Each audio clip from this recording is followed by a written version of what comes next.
জারবেরাতে যখন একসঙ্গে অনেক ফুল এই বিষয়টা হয় তখন কিন্তু আপনি একটা জিনিস খেয়াল করবেন, সেই সময় এসে গাছের হেলথের দিকে যদি একটু খেয়াল করেন, দেখেন এখান দিক দিয়ে হলুদ হলুদ ব্যাপারটি চলে এসছে, মানে গাছে খাবারের ঘাটতি হয়ে যায়, কারণ প্রচুর পরিমাণে ফুল ফোটা শুরু হয়ে যায়।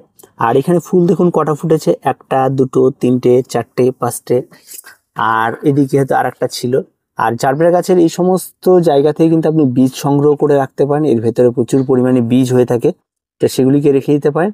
তো বীজ আমার মনে হয় হওয়ার থেকে আপনি আস্তে করে এই বীজগুলিকে নিচে দিয়ে দিন, এগুলি পচে খাবারও তৈরি হয়ে যাবে। আর তার সঙ্গে সঙ্গে যদি কিছু বীজ অ্যাকচুয়াল হয়ে থাকে তবে সেখান থেকে কিছু চারাও তৈরি হয়। তবে এই চারাটি সাধারণত এমনি দেখা খুব কম যায়, তবে আমরা মূলত যেটা দেখেছি যে বর্ষাকালে সেটা পেয়ে থাকি। এখানে একটা দারুণ বিষয় আমি দেখতে পাচ্ছি, এখানটা আমার একটা চন্দ্রমল্লিকা বীজের থেকে চারা তৈরি হয়েছে। চন্দ্রমল্লিকা বীজের চারাটাকে অবশ্যই আমি রাখার চেষ্টা করবো, কারণ নতুন ভ্যারাইটি হয় সেটার থেকে। তো সেটা একটা নতুন চারা পেয়েছি, এটাকে রাখবো অবশ্যই যত্ন করে। এবার ফিরে আসি এই জারবেরাতে। তো জারবেরাতে এখন মূলত যে খাবারগুলি প্রয়োজন, গাছের গোড়ার দিকে ভালো করে খেয়াল রাখতে হবে, এখনো কিন্তু প্রচুর কড়ি আসবে। আর ফুল ফোটা কিন্তু শেষ হয়ে যায়নি, এখনো অনেক ফুল ফোটা বাকি আছে। তো এখন আপনাকে প্রথম যে কাজটি করতে হবে, গাছের সাইড দিয়ে যে সমস্ত পুরনো পাতা রয়েছে সে সমস্ত পাতাগুলিকে একটু ছেটে দিতে হবে, এই সমস্ত পাতাগুলিকে, যাতে গাছে ফাঙ্গাল আক্রমণটা না ঘটে। গাছের গোড়াটাকে এইভাবে আপনাদেরকে পরিষ্কার পরিচ্ছন্ন রাখতে হবে। পুরনো যে সমস্ত শুকনো ডালগুলি রয়েছে এই সমস্ত, যে দেখুন এইদিকে ফাঙ্গাল ধরছিল, তাহলে এই সমস্ত ডালগুলিকে আপনাকে পরিষ্কার রাখার জন্য গাছ থেকে কিন্তু এগুলিকে সরিয়ে নিতে হবে। এই কাজগুলি আগে আপনাকে করতে হবে, তারপর গাছের গোড়াকে পরিষ্কার পরিচ্ছন্ন রাখতে হবে।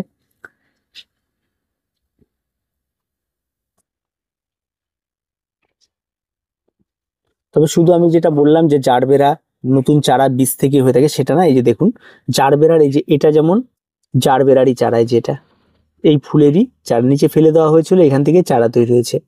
ঠিক আছে, এই যে এখানে এই যে আরেকটি, এটারও তাই জারবেরার চারা। তো বীজ থেকে চারা তৈরি হয়, যে এটা আরেকটি হচ্ছে।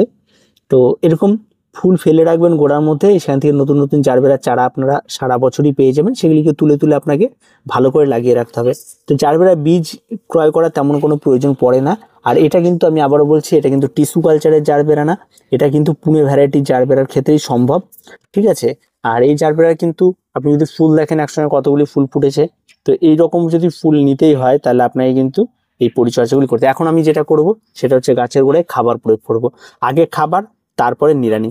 তার জন্য আমি এখানটায় খাবার নিয়ে নিয়েছি, যেটা আমি মিক্স খাবার, যেটা আমি সবসময়ের জন্য ক্রয় করে রাখি। আমি আগেও বলেছি এই খাবারটি দেখে মনে হয় দানাদার রাসায়নিক খাবার, কিন্তু কোনো রকম রাসায়নিক খাবার নয়, জৈব খাবার। ঠিক এই পরিমাণ খাবারই আমি গাছে ব্যবহার করব। আর আপনার যদি এই খাবারটি না থাকে তাহলে আপনাদের যেটা করতে হবে সেটা হচ্ছে দোকানে গিয়ে আপনাদের হাড় গুঁড়ো শিংকুচি যে থাকে সেই সমস্ত কিছুকে আপনাকে ক্রয় করে নিয়ে আসতে হবে, তারপর সেগুলি দিয়ে আপনাকে খাবার তৈরি করে নিতে হবে, নিয়ে সমস্ত গাছে প্রয়োগ করতে হবে, তাহলে যথেষ্ট যথেষ্ট আর বারবার করে প্রয়োগ করার কোনো প্রয়োজন নেই। আর আমার নিড়ানি দেওয়ার আগে আমাকে যে জিনিসটা করতে হবে সেটা হচ্ছে, যে সমস্ত চারাগুলি আমি রাখবো বললাম সেই চারাগুলির সাইডগুলোতে আমাকে নিড়ানিটা এখনই দেওয়া যাবে না, সেগুলিকে আপাতত এটা নিড়ানিটা আমাকে বন্ধই রাখতে হবে কিছুদিন, কারণ চারাগুলি একটু বড় হোক, কারণ এখন নিগিয়ে দিলে চারাগুলি উঠে যাবে, তাতে ক্ষতি হবে। তো সেটার জন্য আপনাদের দেখাতে পারলাম না, আপাতত এটুকু আমাকে স্যাক্রিফাইস করতে হবে। আর যেটা থাকবে সেটা হচ্ছে গাছের পাতা, দেখবেন এই সময় প্রচুর পাতা ভেতরে এরকম পেঁচে পেঁচে থাকবে, সেই পাতাগুলি খুলে দিতে হবে।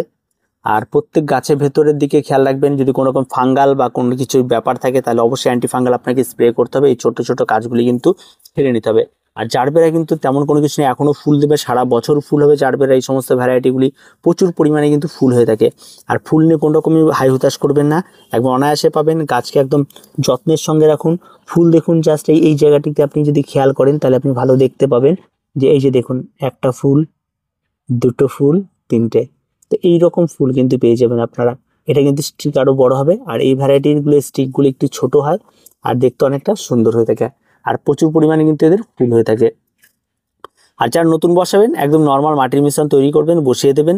খুব সহজ পরিচর্যার গাছ, কারণ আমার কাছে যে সমস্ত গাছ থাকে কঠিন পরিচর্যার গাছ আমি রাখি খুব কম, কারণ সেই সমস্ত গাছগুলি কঠিন পরিচর্যা আমার মনে হয় না। গাছকে জাস্ট পরিচর্যা করতে হয় করুন, আর কঠিন ভাবলেই কঠিন, অত কঠিন ভাবার কিছু নেই। সহজ সরল পরিচর্যা নিয়ে গাছকে নিয়ে থাকুন, দেখবেন গাছ অনেক ভালো থাকবে।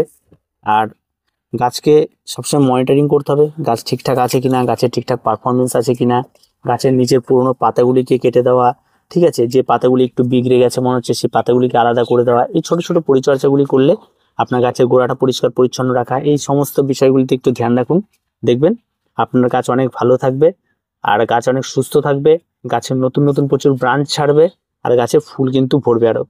তো এই বিষয়গুলিকে খেয়াল রাখলেই যথেষ্ট, আর তেমন কোনো কিছু প্রয়োজন পড়বে না। আর বেশ আনন্দের বিষয়, যখন নতুন নতুন চারা বের হয় জারবেরা, তখন সেটা দেখে সত্যি আনন্দ লাগে, কারণ নতুন চারা আবার পেয়ে যাব। গত বছরও পেয়েছি, যত্ন করিনি, নষ্ট করে ফেলেছি। আর এই যে বীজগুলি রাখলাম কিনা, এগুলি থেকে আবার প্রচুর পরিমাণে আবার হয়ে যাবে। তো নিশ্চিন্তে থাকুন, প্রচুর চারা পাওয়া যাবে। আর চন্দ্রমল্লিকা একটা নতুন ভ্যারাইটি পাওয়া গিয়েছে, কারণ যেহেতু এটা বীজের গাছ তাই নতুন ভ্যারাইটি হবে আশা করি। তো সেটাকে অবশ্যই রেখে দেবো, কি হচ্ছে অবশ্যই আপনাদের জানাবো। আর এই সমস্ত কড়িগুলোকে একদম টেনে তোলার চেষ্টা করবেন না, যেহেতু ফুল হয়ে গেছে তাই এগুলিকে ডাঁটগুলিকে টানবেন না, এগুলিকে এভাবে রেখে দেবেন, দেখবেন শুকিয়ে এখানে এরা শেষ হয়ে যাবে। যেমন এগুলি রয়েছে, ঠিক আছে, এরকম এগুলি রয়েছে, এগুলি শুকিয়ে শেষ হলে তখন আস্তে করে টান দেবেন, দেখবেন ছুটে যাবে। আর জোর জবরদস্তি করতে গেলে কিন্তু গাছ নষ্ট হয়ে যাবে, তাই সেটা কখনোই করবেন না। তার কিছু বলার নেই। জারবেরা এখন যারা করছেন তারা একটু গোড়ার দিকে একটু মিক্স খাবার দিয়ে দিন, অনেকটা ভালো থাকবে। আর পেস্টিসাইড যদি ফাঙ্গাল থাকে সেগুলি একটু স্প্রে করুন, আর ফুল দেখুন অত্যন্ত সুন্দর। তার কিছু বলার নেই। আজকে এ পর্যন্তই, দেখা হচ্ছে পরবর্তী ভিডিওতে। প্রত্যেকে ভালো থাকবেন, প্রত্যেকে সুস্থ থাকবেন, চ্যানেলটিকে অবশ্যই সাবস্ক্রাইব করে রাখবেন।